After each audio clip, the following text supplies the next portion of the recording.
Hello everyone, welcome back to my channel. আশা করি তোমরা সবাই খুব ভালো আছো আর সবাইকে জানাই মেরি ক্রিসমাস। আর ক্রিসমাস ডে কেক তো একটু বানাতেই হয়।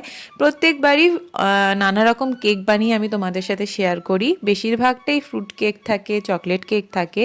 তো এবার একটু ভাবছিলাম অন্য রকমের একটু কেক ট্রাই করব, তার জন্য প্লাম কেক ভেবেছি যে করব। এটা কিন্তু আমার একদম ফার্স্ট ট্রাই। আর কেকটা কিন্তু মোটামুটি ঠিকঠাকই হয়েছিল। তোমরাও অবশ্যই এই প্লাম কেক ট্রাই করতে পারো। একটু অন্য রকমের লাগবে খেতে, বেশ ভালো লাগে।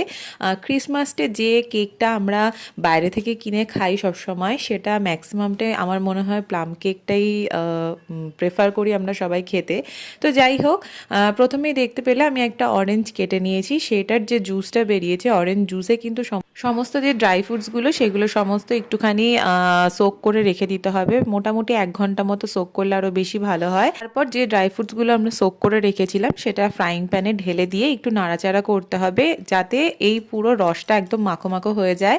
আর অন্যদিকে দেখে নাও, আমি কিন্তু দুখানা ডিম নিয়ে নিয়েছি একটা পাত্রের ভিতর। তারপর সেটাকে ভালো করে আমি ব্লেন্ড করে নিলাম হ্যান্ড ব্লেন্ডারের মাধ্যমে, যাতে সুন্দর একদম ফ্লাপি একটা কেক হয়। আর আমার মোটামুটি একটা মাপ আমি আগাগোড়াই এটাই দিয়ে থাকি, তোমাদেরকেও আমি সেটাই বলবো। 2 কাপ যদি ময়দা নাও তাহলে তার সাথে 1 কাপ কিন্তু চিনি হবে। তো সেইভাবে আমি 2 কাপ ময়দা নিয়ে নিয়েছি। আর দুধটাকে ভালো করে গরম করে একটু ঠান্ডা করে নিয়েছি। উষ্ণ উষ্ণ থাকলে কোনো অসুবিধা নেই। দেখে নাও, আমি কিন্তু দুধটাও দিয়ে একটু নাড়াচাড়া করে তারপর 1 কাপ যে চিনি যেটা আছে সেটা দিয়ে নিলাম। তারপর 2 চামচ মতো আমি বাটার দিয়ে নিয়েছি। আর যে ড্রাই ফ্রুটসগুলো একদম মাখো মাখো হয়ে গেছে অরেঞ্জ জুসের সাথে নাড়তে নাড়তে, সেটা একটা বাটির মধ্যে তুলে সেটাও কিন্তু এই ব্যাটারটার মধ্যে দিয়ে নিতে হবে। দিয়ে ভালো করে কিন্তু ব্লেন্ড করতে হবে। তো আমি এগুলো করছিলাম, আর দেবু এদিকে অফিস থেকে চলে এসেছিলো, এসে আমার সাথে একটু হেল্প করে দিচ্ছিল। তো ব্লেন্ডিংটা ওই বেশ সুন্দরভাবে করে দিচ্ছিল, আর অন্য কাজগুলো আমি আবার অন্যদিকে সারছিলাম। মিক্সির ভিতরে আমি কয়েকটা অ্যালমন্ড, বাদাম আর লবঙ্গ, দারচিনি এগুলো একটু নিয়ে ভালো করে গুঁড়ো করে নিয়েছি। আর এই গুঁড়োটাও কিন্তু এই কেক ব্যাটারের মধ্যে দিয়ে ভালো করে ফেটিয়ে নিতে হবে, তাতে একটা সুন্দর একটা ঘ্রাণ কিন্তু তোমরা পাবে।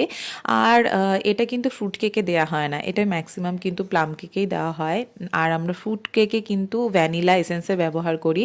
আর কিছুই নয়, তারপর সুন্দর করে পাত্রে ঢেলে নিয়ে আমি কেক ওভেনে দিয়েছিলাম বেক হতে। দেখো খুব সুন্দরভাবে কিন্তু বেক হয়েছে আর খুব সুন্দর ফুলেওছে। তোমরাও অবশ্যই ট্রাই করতে পারো প্লাম কেক। আমার তো কেকটা খেয়ে বেশ ভালোই লেগেছে। বছরের শেষ এবং শীতের আমেজ দুই মিলিয়ে কেকটা যখন তোমরা বানিয়ে সবাই মিলে পরিবারের সাথে মিলে একসাথে বসে খাবে, তখন তার আনন্দটা কিন্তু অন্যরকমই। অবশ্যই জানিও তোমাদের কেমন লাগলো। টাটা।